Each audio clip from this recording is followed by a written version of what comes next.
The morning my wife filed for divorce, she smiled like she had already spent my money. That was the first thing I noticed. Not the papers, not the lawyer's card clipped to the front, not the way her diamond ring was already missing from her finger. It was the smile. Small, polished, certain. The kind of smile people wear when they think the game is over before the other person even knows they are playing. I was standing in our kitchen in Westport, Connecticut, barefoot on cold tile, holding a mug of coffee that had gone bitter before I took the second sip. Rain tapped against the windows in that steady New England way, soft enough to sound innocent, heavy enough to make the whole house feel smaller.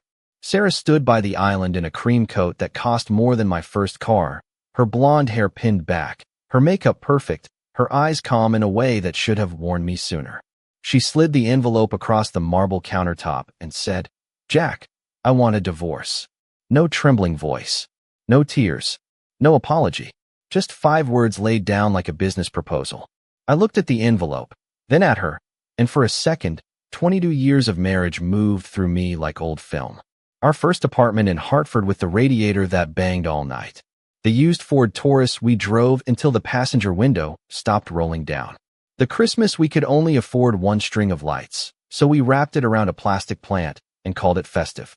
I remembered Sarah laughing then, real laughter, warm and unguarded, the kind that made a broke man believe he had already won at life. But the woman in front of me that morning was not laughing with me. She was watching me like an appraiser studying a property she intended to claim. "My attorney says this can be simple," she added. "We divide what's fair, avoid a fight, and move on like adults." Fair. That word landed harder than it should have. People use soft words when they are trying to hide sharp intentions. I did not raise my voice. I did not reach for the papers. I just wrapped both hands around the coffee mug and let the heat bite into my palms.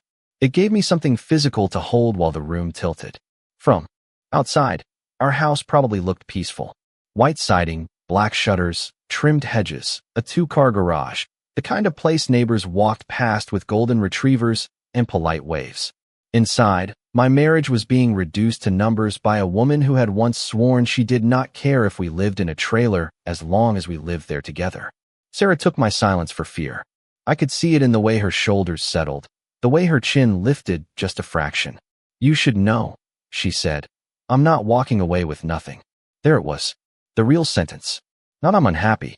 Not "we tried." Not "I'm sorry." I'm not walking away with nothing. I nodded slowly, like a man hearing a weather report. "What exactly are you asking for?"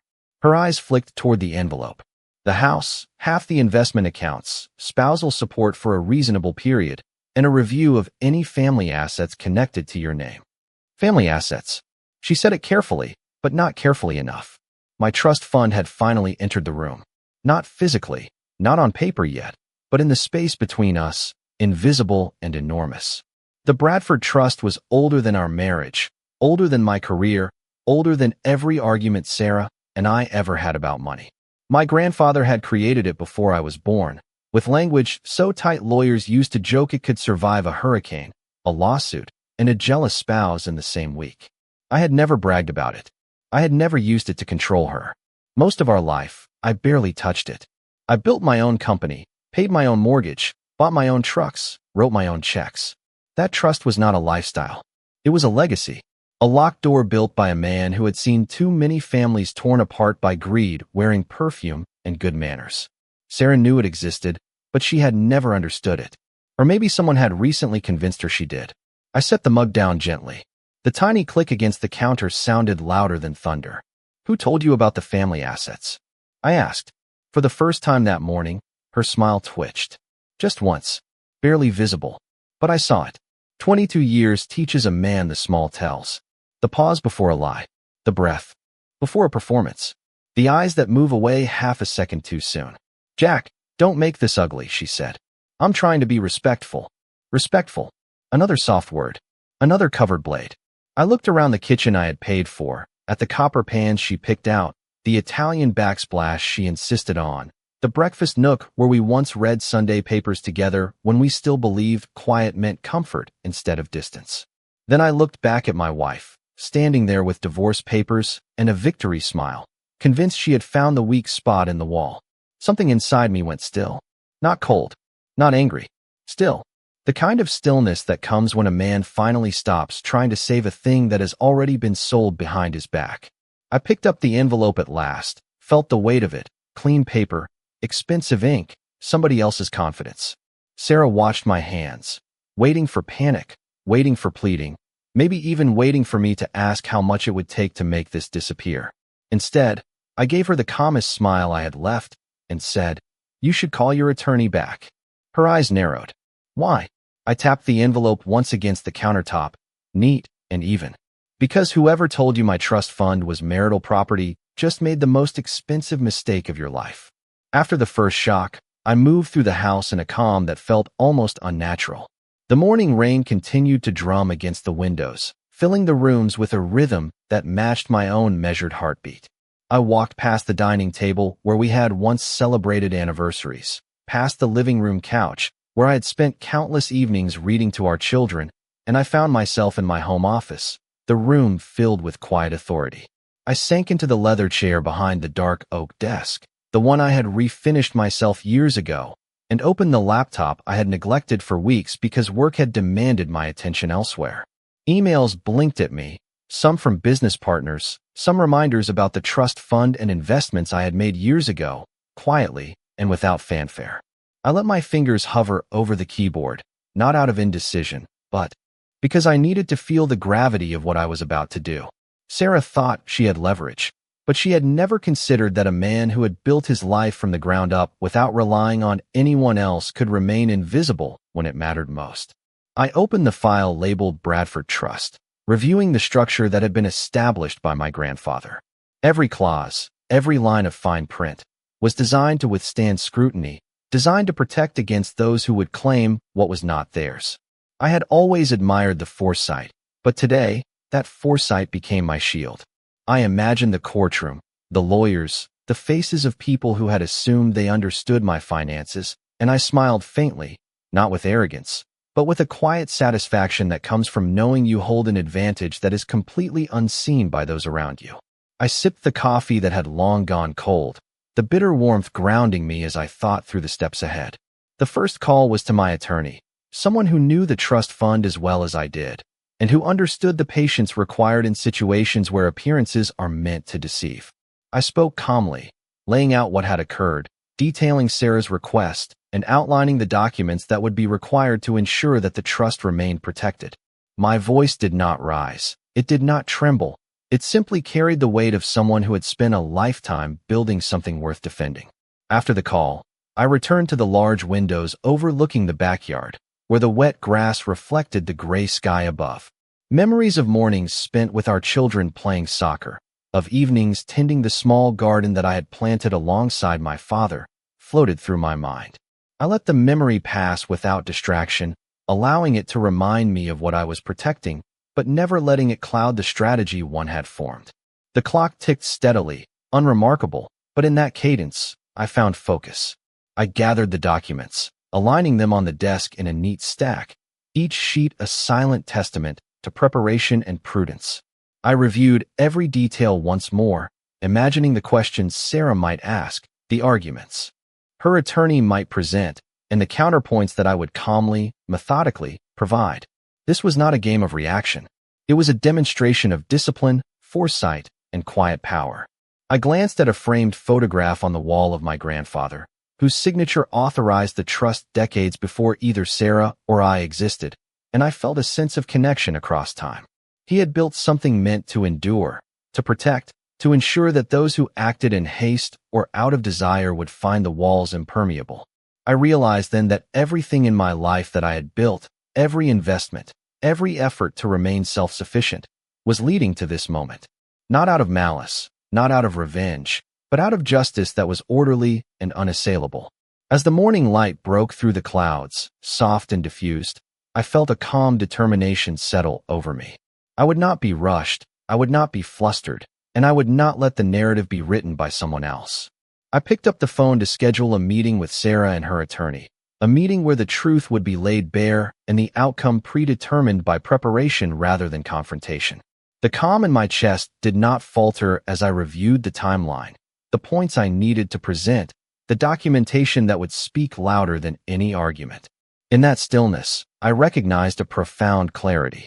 Sarah might have filed the papers, might have expected fear, might have believed that her knowledge gave her leverage, but she had underestimated the quiet resilience of a man who had spent his life building, protecting, and preparing for moments exactly like this. The house, the rain, the desk, and the papers were all silent witnesses. I took a deep breath, allowing the weight of purpose to fill me, and I knew with certainty that the next steps I took would not just protect what was mine, they would demonstrate a discipline and patience that no surprise could unsettle. In that calm, methodical silence, the first phase of the day ended, but the momentum had begun, a steady, invisible power preparing to shift the course of what everyone assumed was inevitable. Jack Thompson spent the late morning moving through his home with the quiet precision of a man who understood that every moment mattered. The rain had softened into a steady drizzle, and the gray light filtering through the blinds cast muted shadows across the polished wood floors. He walked past the kitchen where the divorce papers still lay in their neat stack, untouched, and into the living room, where sunlight briefly reflected off the piano keys, the children's art framed on the walls, and the shelves lined with books he had read and reread over the years. He sat down in the large armchair by the window, the fabric worn from years of use, and allowed himself a moment to breathe, to feel the pulse of the house and the rhythm of the morning. Every detail seemed amplified in the quiet, the slight hum of the refrigerator, the distant sound of a neighbor's lawn mower, the way the rain tapped intermittently against the glass. Jack opened a notebook he had kept hidden, filled with notes and records of his assets, investments, and the trust fund, each entry precise, methodical, and untouched by anyone else. His eyes traced the lines of figures, percentages, and dates, and he allowed himself a small smile at the realization of how meticulous his grandfather had been in setting up the Bradford Trust, anticipating contingencies that even the most clever attorney might overlook. He visualized the upcoming meeting with Sarah and her attorney, the way she would approach the discussion with confidence, certain of her position, and he felt no rush, no panic. Instead, he experienced a calm awareness, the kind that comes from decades of building a life deliberately and with foresight. Jack took a sip of coffee, the warmth spreading through his chest, steadying his thoughts, and he reviewed the sequence of points he intended to present, the order in which each document would be revealed, and the way each fact would align to demonstrate the inviolability of the trust fund. Outside, the garden glistened under the persistent drizzle, the flowers bent with droplets, the grass vibrant against the muted light. He remembered tending to it with his children, teaching them about care, patience, and attention to detail, lessons he realized now had echoes in the preparation he was undertaking for the day ahead. He considered Sarah's perspective, the confidence she held in her understanding of the marital assets, and how she had underestimated the depth of planning, the layers of protection, and the legal foresight embedded in the trust. Jack thought about the lawyers, the courthouse, the sequence of presentation, and he imagined their reactions, not with cruelty, but with a detached clarity, knowing that the evidence, the documents, and the meticulous records would speak louder than any emotion or argument could. He leaned back in the chair, closing his eyes briefly, feeling the soft cadence of the rain, and allowed himself to visualize the meeting, the step-by-step unveiling of the facts, each one designed to reinforce the strength of the trust and the soundness of the preparation. In that visualization, there was no haste, no confrontation, only the steady progression of truth becoming undeniable. Jack opened his eyes, scanning the notebook again, confirming every detail, the names of institutions, the account numbers, the dates of transfers, and the legal language protecting the fund. He reviewed his mental map of how the meeting would flow, where Sarah might react, and how he would maintain composure, letting the information reveal itself without interruption, ensuring that every revelation landed precisely as intended. Time passed unnoticed as he worked through the sequence, the house around him silent except for the steady drizzle and the occasional bird calling in the distance. Each movement, each note, each calculation reinforced a profound understanding that preparedness was more potent than confrontation, that patience and clarity could neutralize assumptions and expectations. Jack considered the broader picture, the years spent quietly building, protecting, and documenting, realizing that this was not simply about a financial safeguard, but about preserving integrity, ensuring that what was meant to endure would do so, irrespective of external pressures. The light shifted subtly as morning gave way to midday, casting a warm glow over the desk and the papers, and he felt a steady resolve settle deeper, a calm assurance that the steps he was taking now would secure not only the assets, but also the principle of deliberate, careful preparation. Jack rose from the chair, walked slowly to the window, and looked out at the street, at the houses lined in neat rows, at the world moving steadily on, and he knew that he was ready. Ready to face the discussion, ready to reveal the meticulous groundwork, and ready to demonstrate that what had been carefully built, protected, and maintained over decades was untouchable. In that quiet strength, he felt the first true confidence of the day, a clarity that would guide him through every interaction to come, ensuring that the truth and foresight held the ultimate authority in the room. By late morning, the sky had cleared to a soft gray, the rain now a memory dripping from the eaves, leaving the world quiet in its wake. Jack Thompson moved through the house with the deliberate care of someone orchestrating every action to maintain clarity and control. He went back to the kitchen, poured himself a fresh cup of coffee, the aroma grounding him, and glanced once more at the envelope of divorce papers, now resting in perfect alignment on the marble countertop. Each fold, each crease, a reminder of intent and expectation. Jack considered Sarah's perspective, the confidence she carried, believing that the request she had made would catch him off guard, that she had discovered a vulnerability she could exploit. He allowed himself a measured smile, knowing that preparation was the quiet advantage no one could see until it was revealed. Sitting at the island, he opened his tablet, scanning emails from his attorney and the financial advisors who had managed aspects of the trust over the years. Every document, every note, every line of correspondence was precisely where it needed to be, an unbroken chain of evidence that could not be interrupted or questioned. Jack reviewed the timeline he had constructed, step by step, ensuring that the presentation of facts would unfold in a manner that was calm, deliberate, and undeniably clear. Outside, the garden reflected the damp, soft light, each blade of grass outlined by moisture, every flower bowing gently, as if acknowledging the strategy being planned within the house. He thought of his children, of the values he had hoped to instill, patience, diligence, awareness, and recognized that those same qualities were guiding him now. Jack walked slowly to the study, past the shelves of books and framed family photographs, each image a touchstone, a reminder of commitment, of endurance, of the life that had been built methodically, day by day, without reliance on shortcuts or assumptions. Settling into the chair behind his desk, he opened the leather-bound folder containing copies of the trust documents, reviewing the language, clauses, and legal protections established decades ago. Each word, each provision, was a testament to foresight and a safeguard against overreach. He imagined Sarah's arguments, her confident assertions, her attempts to position herself advantageously, and he did not feel fear or urgency. Instead, he felt calm certainty. Jack began drafting notes for the meeting, outlining the points he would make, the order of presentation, the timing of revelations, and the emphasis on facts that would speak louder than any emotion. He visualized the courtroom, the attorneys, the exchange of words, and how each document would reinforce the immutability of the trust. As he worked, he allowed a memory to surface, his grandfather explaining the importance of foresight, the way careful planning could protect what was valuable from impulsive decisions. That lesson, imparted long ago, now crystallized in clarity, reinforcing both strategy and principle. Jack made a brief call to his legal advisor, confirming logistics and reviewing the approach, maintaining a tone calm, deliberate, and unwavering.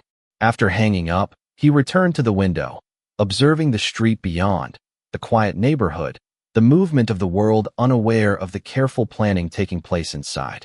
He reflected on the quiet power of preparation, the way restraint and methodical action could outmatch assumption and confidence, and he felt a measured pride, not in defiance, but in the knowledge that foresight had been maintained and would prevail. The morning passed with a rhythm of review, reflection, and planning, each action reinforcing the structure he had built, each moment a step toward the inevitable presentation of facts. Jack allowed himself to pause briefly, eyes on the rain-slicked driveway, imagining the meeting ahead, the calm and precise way in which the truth would emerge, untouched by emotion, unshakable in its foundation. In that quiet, deliberate space, he found the strength to face the challenges ahead with composure, clarity, and unwavering certainty, knowing that what was protected by foresight and preparation could not be altered by surprise or expectation, and that the careful sequence of steps he had laid out would ensure that every detail, every fact, every line of evidence was presented in a manner that was both authoritative and inescapable. By noon, the house had grown too quiet, and quiet has a strange way of dragging the past into the room with you. Jack Thompson sat in his study with the Bradford Trust folder open beneath his hands, but for a moment, he was no longer looking at legal language.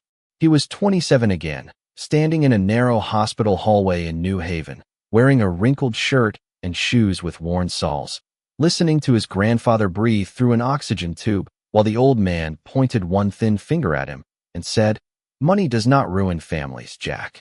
Carelessness does." Back then, Jack had been too young to understand the full weight of that sentence.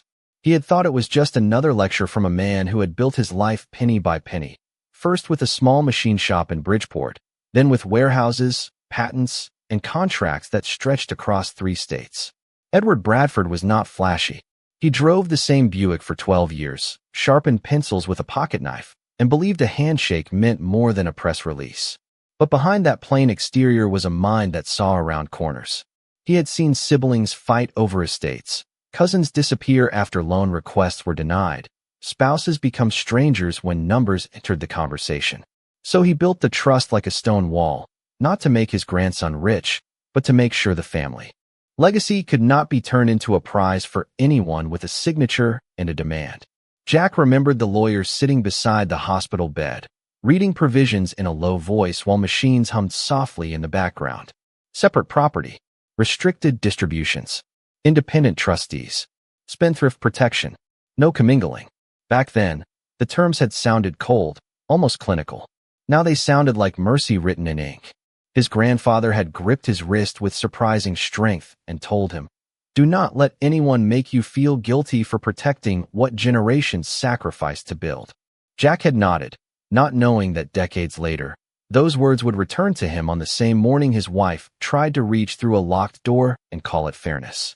The memory shifted, and he saw Sarah as she had been in the early years, before the designer coats, before the charity boards, before the dinners where she introduced him as though his success embarrassed her unless it looked impressive enough.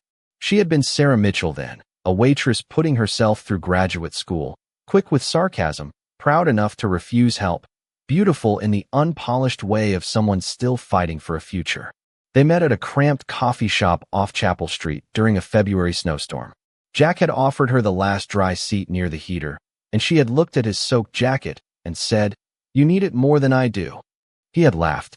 She had laughed. Something ordinary became the beginning of a life. In those days, they counted dollars together. They split grocery lists by what could last the longest. They drove through neighborhoods they could not afford and imagined which porch would someday hold their morning coffee. Sarah used to say she loved that Jack did not act like money made him better than anyone. He had believed her. Maybe she had believed herself. But life has a way of testing old promises with new comfort. The first changes were small enough to excuse. She wanted a better car because appearances mattered. She wanted the house in Westport because successful families needed the right zip code. She wanted private clubs, better vacations, a kitchen. Remodel that took 5 months and cost more than Jack's first year of payroll. He told himself she had earned comfort. He told himself marriage meant giving someone room to become who they wanted to be. But somewhere along the way, Sarah stopped asking what they could build together and started asking what could be counted, titled, appraised, or claimed. The questions changed their clothes before Jack noticed the body underneath. At dinner, she would ask about company valuations instead of how his day went. At parties, she would correct people when they assumed Jack came from money, smiling as if his work was a charming hobby attached to a larger inheritance. Once, after a fundraiser in Greenwich, she said, "You know, it is strange how little your family name does for us socially." Jack had looked at her across the car's dark interior, streetlights sliding over her face, and felt something quiet crack behind his ribs. Not enough to end a marriage, just enough to remember. Now, sitting in the study with the trust papers under his hands, he understood that the divorce had not begun that morning. It had begun years earlier, in tiny withdrawals of respect, in polished comments, in the way Sarah had learned to see him less as a husband and more as a vault with a heartbeat. His phone buzzed on the desk. A message from his attorney appeared, short and clean. Meeting confirmed, 3 o'clock, downtown office. Jack read it once, then locked the screen. In 3 hours, Sarah would bring confidence. Her attorney would bring assumptions. Jack would bring history, signatures, clauses, and the patience of a man whose grandfather had built a wall long before anyone tried to climb it. He closed the folder, ran his hand across the worn leather cover, and whispered the old man's words back into the quiet room. Carelessness does. Then he stood, straightened his cuffs, and prepared to make sure carelessness belonged to someone else. At 2:45, Jack Thompson stepped out of his black Chevrolet Tahoe in front of a brick office building on Main Street, the kind of building that looked too modest to handle problems worth millions of dollars.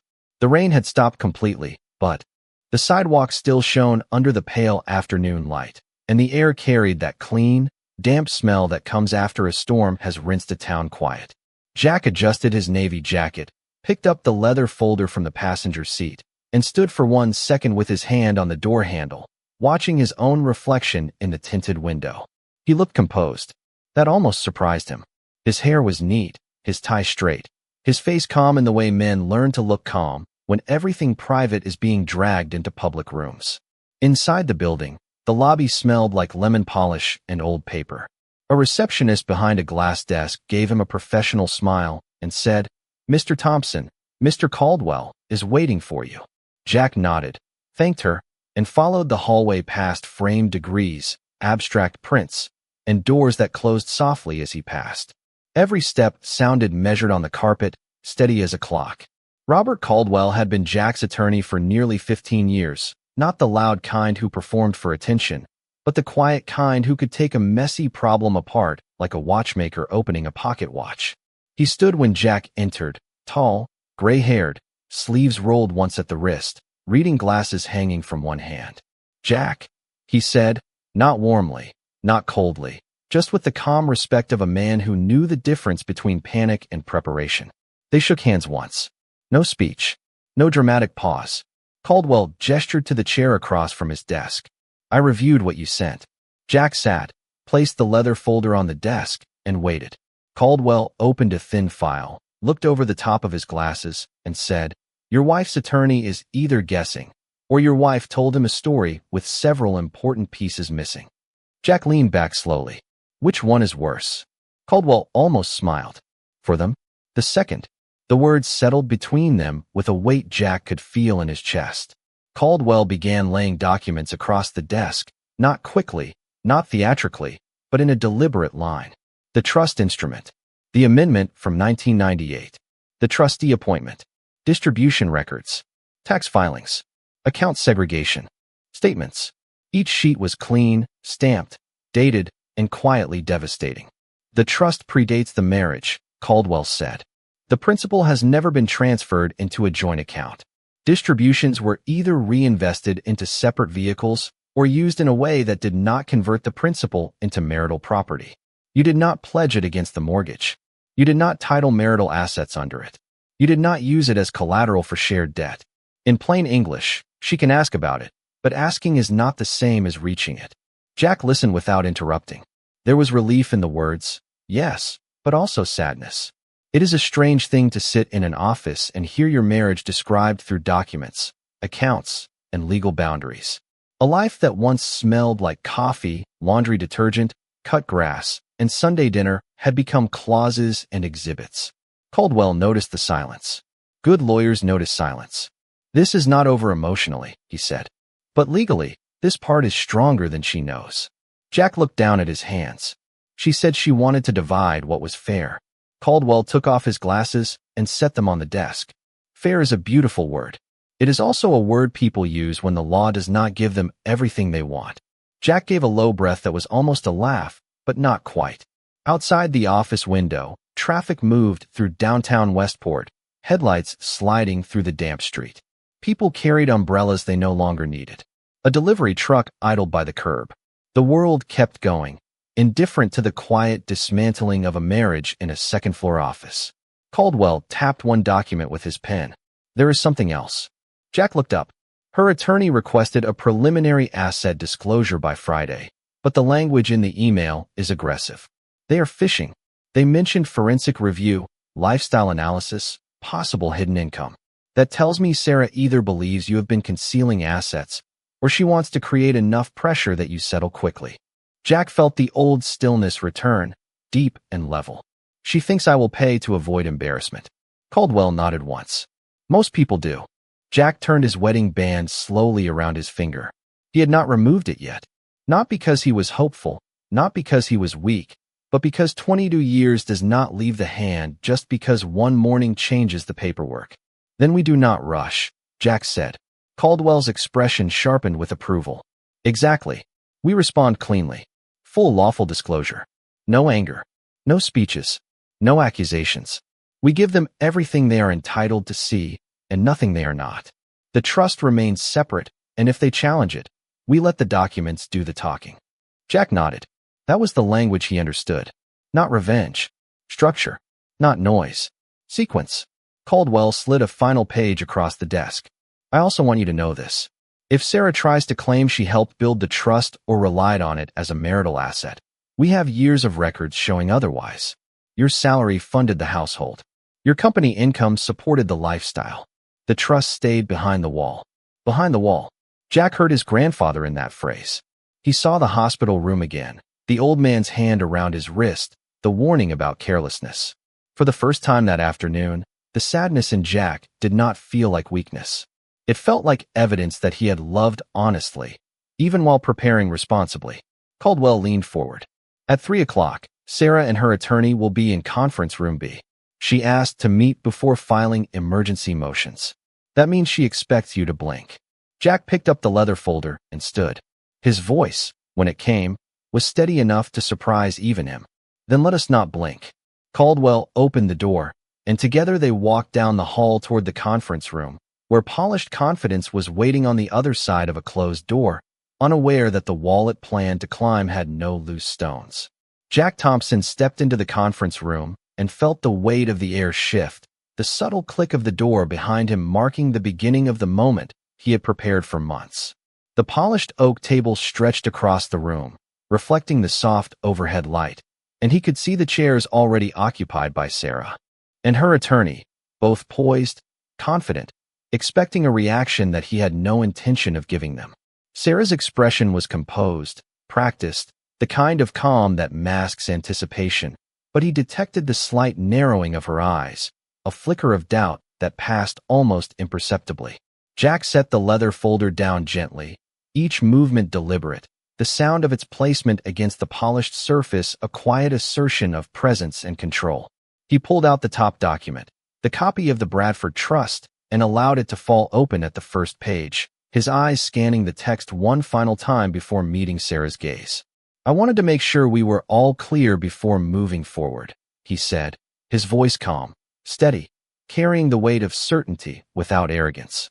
Sarah's attorney leaned forward, pen poised, not yet speaking, and Jack allowed a fraction of a second for the silence to settle, letting the absence of urgency speak louder than any words. He began to outline the history of the trust, tracing the establishment by his grandfather, the legal language that kept the principal protected, the separate accounts, the trustee appointments, and the limitations that ensured the assets remained outside the scope of marital claims. As he spoke, he noticed Sarah's hand tighten slightly on the table, not aggressively, but in a manner that betrayed recognition that she had underestimated the complexity and foresight involved. Jack continued without pause, moving through the documentation logically, each point building upon the last, leaving no gaps, no assumptions, no room for reinterpretation. His attorney watched closely, nodding slightly, offering support with subtle gestures, but allowing Jack to lead, knowing that the clarity of his own explanation would establish credibility and control in the room. Sarah shifted once, leaning back in her chair, eyes scanning the pages that Jack had laid out, each one a testament to preparation, prudence, and a foresight that had been invisible until this very moment. Jack paused briefly, letting the words resonate, then continued, tracing distributions, tax filings, and amendments, all evidence that the trust was untouchable and had been maintained rigorously for decades. The conversation was calm but potent, a quiet revelation that replaced expected confrontation with undeniable clarity. Sarah's attorney finally spoke, acknowledging the documentation, the thorough record-keeping, and the legal structures that Jack had maintained, and Jack observed the subtle shift, the realization that the leverage she had assumed did not exist. Jack took a deep breath and allowed himself a small, internal acknowledgement of the work done to reach this point. The months of careful review, discussion with legal advisors, and personal reflection that had transformed anxiety into strategy, uncertainty into preparation. He maintained eye contact with Sarah throughout, conveying confidence without aggression, certainty without hostility, letting the documents and facts themselves establish authority. The room remained quiet, the only sound the soft click of the pen in her attorney's hand, the subtle movement of papers, the faint hum of the building's ventilation, all punctuating the methodical unveiling of truth. Jack had anticipated questions, anticipated objections, and yet the clarity and thoroughness of the materials left little room for dispute. He closed the final section, aligning the documents neatly, and looked up again, meeting Sarah's gaze directly, not with anger or triumph, but with the quiet strength of a man who had acted with foresight and maintained composure. The air in the room shifted subtly, the tension replaced by recognition that the foundation he had built could not be shaken, that every step, every precaution, every carefully documented detail ensured that the trust remained beyond claim.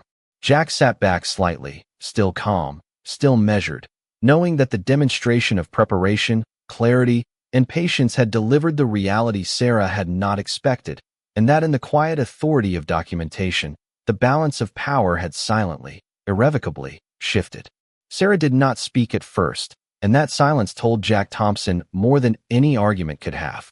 Her attorney, a narrow-faced man named Peter Langford with silver cuff links and a voice trained to sound expensive, kept staring at the documents as if they might rearrange themselves into something more useful. They did not. The pages stayed exactly where Jack had placed them, clean, stamped, dated, patient. That was the thing about paper. It did not care who smiled in the kitchen. It did not care who practiced speeches in the mirror. It did not care who walked into a room expecting another person to fold. Peter cleared his throat, adjusted his glasses, and said, "We will need our own review of these materials." Robert Caldwell nodded once. Of course. His tone was polite enough to pass inspection and firm enough to close a gate. You may review anything legally relevant. But the trust instrument is clear, and the supporting records are consistent. Sarah finally looked at Jack, and for the first time all day, the confidence in her face had lost its shine. It had not disappeared completely. Pride does not surrender that quickly, but it had cracked around the edges. You could have told me it worked like this, she said. Jack watched her carefully. There was a time when that voice could have pulled him across any room. A little softness, a little accusation, a little history folded into the spaces between words. For years, he had responded to that tone by explaining himself, apologizing for things that were not entirely his fault, offering peace just to keep the house warm. But this time, he did not move toward it. You never asked how it worked, he said. You asked how much it was worth. The sentence landed quietly, but it changed the temperature in the room. Sarah looked away first. Peter leaned back in his chair and tapped the end of his pen once against his legal pad. Jack noticed the motion and understood it for what it was, not thought, but recalculation. The first plan had failed. Now they were searching for a second doorway. Peter shifted to the company, then the house, then possible appreciation of assets during the marriage. Caldwell answered each point with the same measured control, laying out boundaries, confirming legitimate discussions, refusing vague pressure. Jack listened, speaking only when needed, careful not to let emotion become a handle someone else could grab. He thought about how strange it was that the conversation sounded almost ordinary from the hallway. Just voices in a conference room. Professional words. Reasonable tones. But beneath those tones was the quiet collapse of a story Sarah had built for herself, A story where she left first, claimed wisely, and walked away admired for being strategic. Now the strategy was running into locked doors. "We are not suggesting your client has no obligations," Peter said, choosing his words carefully. "We are suggesting that the standard of living established during the marriage should be considered." Caldwell folded his hands. The standard of living was supported primarily by Mr. Thompson's earned income and business distributions. "We are prepared to disclose those fully. We are not prepared to pretend a protected multi-generational trust is a checking account because your client hoped it might be." Sarah's cheeks colored slightly, not with shame exactly, but with the discomfort of being seen too clearly. Jack felt no joy in it. That surprised him. He had imagined, in some darker corner of his mind, that if the moment ever came when Sarah's certainty broke, he would feel satisfaction. Instead, he felt tired. Not weak-tired, not defeated, just the deep fatigue of a man finally understanding how long he had been carrying the weight of a marriage that only one person was trying to protect. The meeting continued for another 40 minutes. Numbers were discussed. Deadlines were set. Disclosure procedures were agreed upon. Peter requested time for review. Caldwell granted it without giving an inch more than necessary. Sarah spoke only twice, once to ask about the house, once to ask whether Jack intended to make things difficult.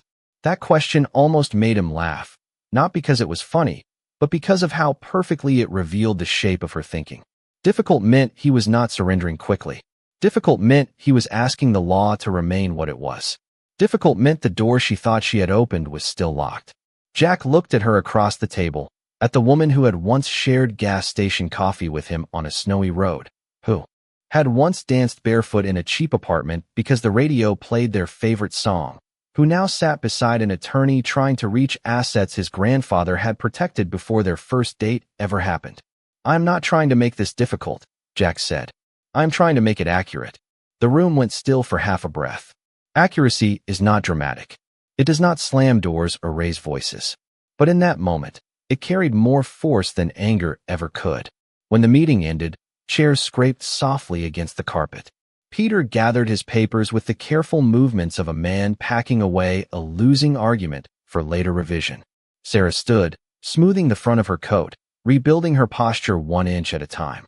Jack picked up his folder and turned toward the door, but her voice stopped him. "Did you plan this?" He looked back. The hallway light framed her face, softer now, almost confused. Jack understood the question beneath the question. "Did you know I would become this? Did you prepare for me before I gave you a reason?" He held the folder against his side and answered honestly. "No, Sarah. My grandfather planned for human nature. I just respected him enough not to undo it." For a moment, she had no response. Then Jack walked out with Caldwell beside him, down the quiet hallway past framed degrees and closed office doors, while behind him, in conference room B, the woman who had arrived expecting leverage sat with the first clear understanding that confidence is not the same thing as control. By the time Jack Thompson reached the parking lot, the afternoon had turned sharp and bright, the kind of clean Connecticut light that makes every wet branch look outlined in silver. He stood beside his Chevrolet Tahoe for a moment before opening the door, letting the cold air settle against his face. Caldwell had gone back upstairs to prepare the formal response, and the building behind Jack looked ordinary again.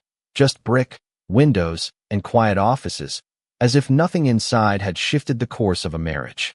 That was how big moments often happened, he realized. Not with thunder, not with witnesses gasping, just a few pages on a table, a few sentences spoken calmly, and a woman's certainty folding in on itself like a paper cup in rain. Jack placed the leather folder on the passenger seat and sat behind the wheel, but he did not start the engine right away. His hands rested at 10 and 2, a habit from his father, and for the first time all day, he allowed the silence to press in. It was not victory that filled the car. It was grief with clean edges. He had protected the trust. He had protected his grandfather's work. He had protected the line between what was earned together and what had been guarded for generations. But protection does not make betrayal painless. It only keeps the damage from spreading. He looked at his wedding band again, still there, a small circle of gold catching the light from the windshield. 22 years. That number was too large to dismiss, too heavy to treat like a failed contract.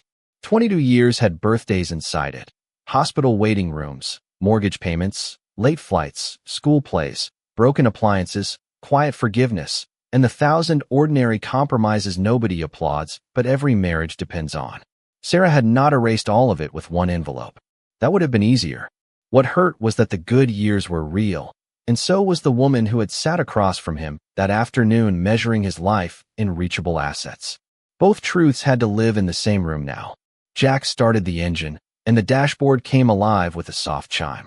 He pulled onto Main Street, passing coffee shops, boutiques, a hardware store where he had once bought paint for the nursery, and a church with a sign about mercy lettered in black plastic. The town moved around him as if nothing had happened. A woman pushed a stroller. 2 teenagers crossed at the light, laughing at something on a phone. A man in a red pickup waved another driver through. Normal life, continuing without permission. Jack drove slowly, not because he was uncertain, but because he wanted to feel the distance between the office and home. At a red light near the river, his phone buzzed in the cup holder. Sarah. He watched her name glow on the screen until the call ended. A second later, a text appeared. We should talk without lawyers. He stared at the words. There had been a time when that message would have turned him around. There had been a time when he would have heard hope inside it, or guilt, or maybe the old version of Sarah trying to reach him through the new one. But today, the words sounded different. Not softer, smaller. He did not answer.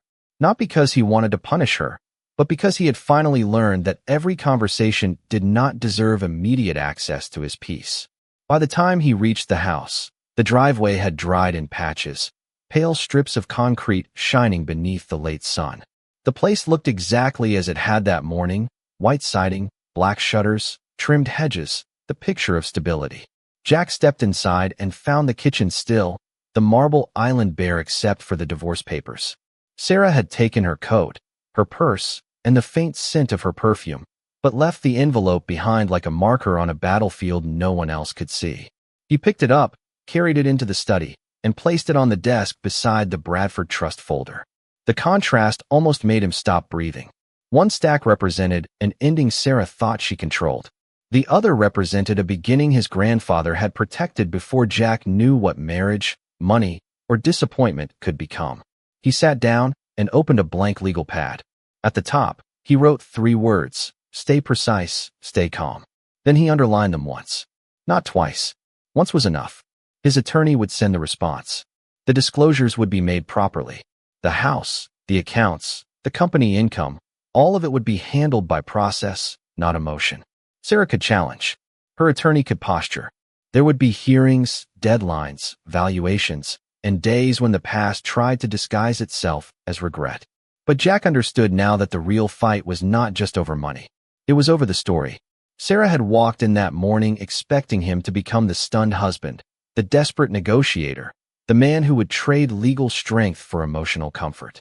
Instead, he had become something quieter and harder to move. A man who remembered who built the walls and why they were built. As evening settled over Westport, the study darkened around him, and the framed photograph of Edward Bradford caught the last line of sunlight. Jack looked at the old man's face and felt something inside him settle into place. He was not free yet. Not legally. Not emotionally. But he was no longer confused. That mattered more than he expected. He removed his wedding band slowly, not in anger, not as a performance, but as an acknowledgement of reality. Then he placed it beside the divorce papers, turned off his phone, and sat in the quiet with the first honest breath he had taken all day.